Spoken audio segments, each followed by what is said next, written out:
Imagine this. In the dead of night, Russia unleashes a swarm of over 800 drones and missiles on Ukraine, the largest assault since the war began, leaving cities in flames and the world on edge. But is this the tipping point that forces peace, or escalates everything to catastrophe? Yesterday marked a grim milestone in the Russia-Ukraine conflict. Russian forces launched what experts are calling the most massive attack yet. 810 drones and 13 missiles rained down on Ukrainian territory. Ukraine's defenses held strong, intercepting many, but 54 drones and 9 missiles still struck home, even hitting government headquarters in Kyiv. The sheer scale of this barrage underscores how the war has evolved into a high-tech nightmare, with drones becoming the weapon of choice for their low cost and high impact. Why now? Analysts point to Russia's recent diplomatic maneuvers and a need to assert dominance amid shifting global alliances. But more on that in a moment.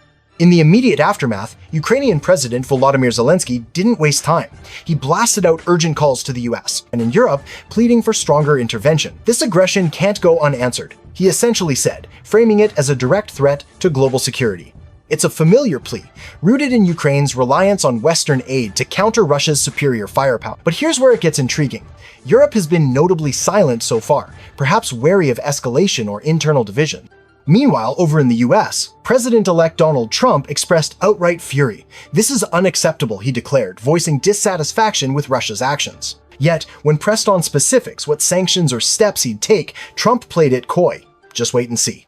That ambiguity? It's classic Trump. Building suspense while keeping options open? Sources say he's already in interesting discussions with allies, hinting at behind-the-scenes maneuvering. Digging deeper, Trump's endgame seems clear: end the war through negotiation. He's pushing for Russia and Ukraine to sit down, divide territories, and broker peace. This week, European leaders are jetting to the US for talks with him, likely focusing on tariffs against nations buying Russian oil. India's already in the crosshairs, and whispers suggest China could be next. Why tariffs?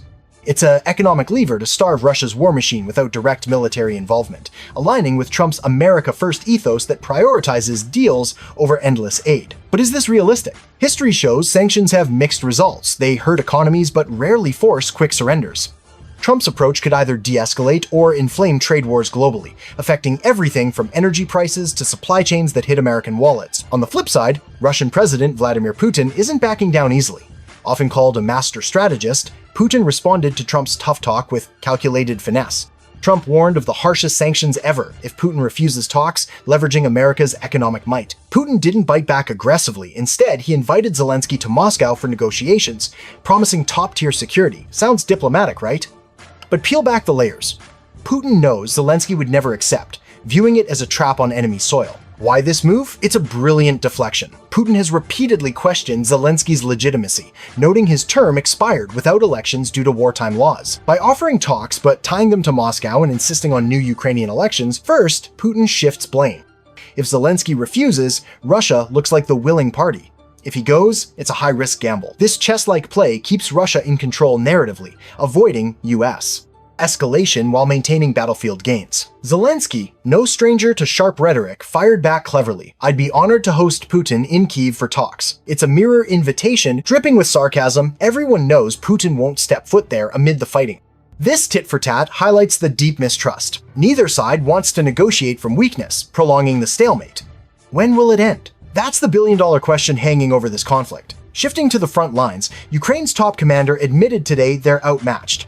Russian forces hold a 3-to-1 advantage in troops and resources in key areas, sometimes up to 6-to-1. This numerical edge explains Russia's reluctance to talk. They're gaining ground daily. After 3 years, Russia controls swaths of territory and insists any deal must recognize those gains. Why push harder militarily? It's about leverage. The more they hold, the stronger their bargaining position. Yet, this dominance comes at a cost. Ukraine's strikes on Russian energy infrastructure have been devastating, forcing Putin to acknowledge economic strains. Speaking of economics, Russia's not invincible. Putin himself admitted challenges after Ukraine hammered oil facilities. Russia's no longer fighting on pure domestic strength. It's leaning on allies like China. Note how this massive attack followed Putin's Beijing visit. Coincidence? Unlikely. It suggests external boosts in arms or tech. Financially, energy revenues dropped 20% from January to August compared to last year. GDP is projected to shrink 1.4% this year, with deficits hitting $61 billion in the first half, about 2.2% of GDP. Defense spending skyrocketing while income falls, leading to 21% interest rates to curb inflation. But that chokes businesses. Who borrows at those rates to expand? It's a vicious cycle. War fuels growth in arms, but starves the broader economy, risking long-term stagnation. Ultimately, this war benefits no one. Ukraine loses land and lives daily, while Russia's economy teeters despite military wins. It's a test of endurance. Who blinks first? Trump's outsider push for talks could be the wild card. But success hinges on mutual concessions neither seems ready for. As the dust settles from this latest assault, the world watches, hoping for peace, bracing for more turmoil. What do you think happens next? Drop your thoughts below, and subscribe to Libo News for unbiased deep dives into global headlines. Stay informed, stay engaged.